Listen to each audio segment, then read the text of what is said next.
नमस्कार दोस्तों, मैं सतीश सानी आप सभी का स्वागत करता हूं हमारे channel learn and earn academy पर।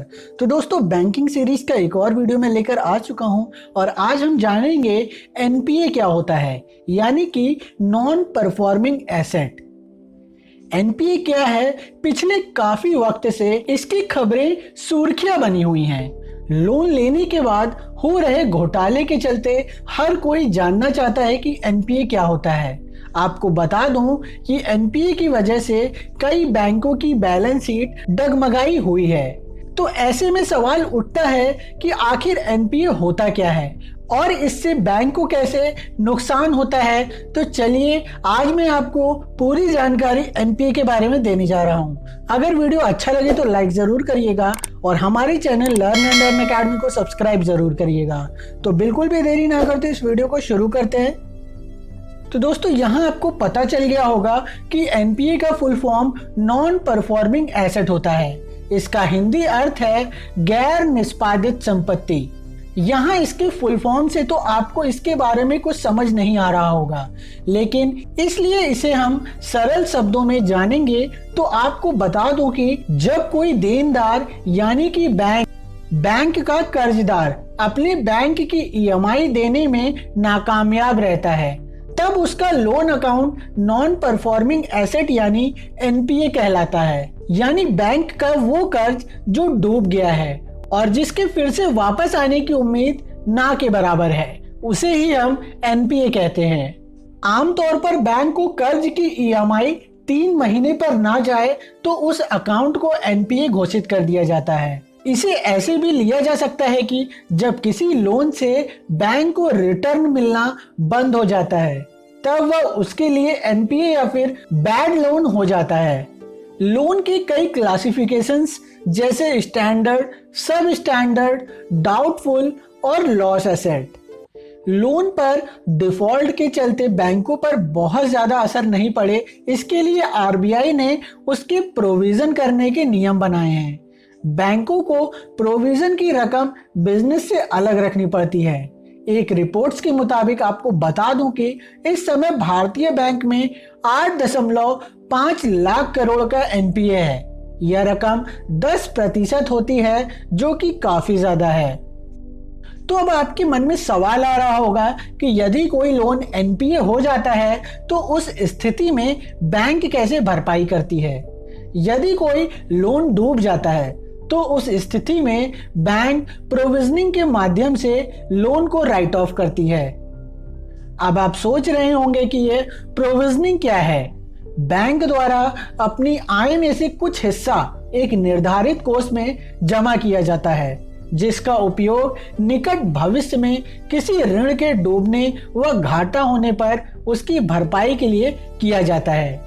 रिजर्व बैंक ऑफ इंडिया ने एनपीए को 3 वर्गों में विभाजित किया है। सब स्टैंडर्ड एसेट्स यानी सब स्टैंडर्ड संपत्तियां। इस श्रेणी में उन संपत्तियों को रखा जाता है जिनका एनपीए 12 महीने से कम समय के लिए होता है। इसके अंतर्गत गिरवी रखी गई संपत्तियों का मूल्य लोन ली गई राशि से कम हो जाता है। इस पर बैंक को बकाया राशि पर लगभग 15% तक प्रोविजनिंग करनी पड़ती है। इसके बाद आता है डाउटफुल एसेट यानी कि संदिग्ध संपत्तियां। इस श्रेणी के अंतर्गत उन संपत्तियों को रखा जाता है जो 12 महीने से अधिक समय तक एनपीए रही हों। ऐसे एनपीए की बकाया राशि पर बैंकों को 25% तक की प्रोविजनिंग करनी पड़ती है। इसके बाद आता है लॉसफुल एसेट या हानि वाली संपत्तियां। ऐसी संपत्ति होती है जिनकी कीमत बहुत कम या पूरी तरह से डूब चुकी होती है। इस प्रकार की लोन पर 100% तक की प्रोविजनिंग करनी पड़ती है। तो दोस्तों, अब हम जान लेते हैं कि एनपीए बढ़ने के कारण क्या क्या हैं। सबसे पहला कारण है बैंकों के ऋण देने की प्रक्रिया में बड़ी गड़बड़ियों का होना।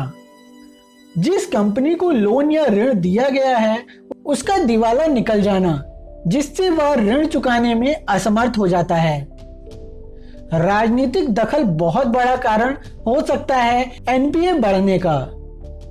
बैंकिंग आपदा, ब्याज दरों में बढ़ोतरी होना, बैंक से लिए गए ऋण का दुरुपयोग यानी ऋण जिस काम के लिए लिया गया उसका उपयोग वहां ना किया जाना, ये सारे एनपीए बढ़ने के कारण हो सकते हैं। तो एनपीए बढ़ने से क्या क्या नुकसान हो सकते हैं? बैंकों के एनपीए बढ़ने पर देश की अर्थव्यवस्था पर इसका बहुत नकारात्मक असर पड़ेगा। बैंक के डूबने का खतरा बना रहता है।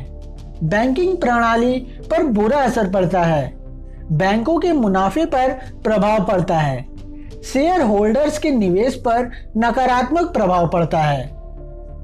तो दोस्तों, ये थी सारी जानकारी एनपीए से जुड़ी हुई, यानी कि नॉन परफॉर्मिंग एसेट। तो अब आप जान गए होंगे कि एनपीए क्या है। इस वीडियो को देखने के बाद आपको काफी जानकारी मिल गई होगी। अब आप जान चुके होंगे कि एनपीए क्या होता है और इसका क्या क्या नुकसान है। भारत में बहुत सी ऐसी बड़ी कंपनियां हैं जो बैंक से लोन लेने के बाद उसे चुकाने में नाकाम रहती हैं। इस वजह से भारतीय बैंकों को काफी नुकसान भी उठाना पड़ता है। तो दोस्तों, आशा करता हूँ ये वीडियो आपको पसंद आया होगा। अगर वीडियो अच्छा लगा हो तो लाइक जरूर करिएगा और हमारे channel learn and earn academy को सब्सक्राइब जरूर करिएगा। तो दोस्तों, आज के लिए बस इतना ही। मैं बहुत ही जल्द एक नेक्स्ट वीडियो के साथ मिलता हूँ। तब तक के लिए आप सभी अपना ख्याल रखें, खुश रहें। धन्यवाद।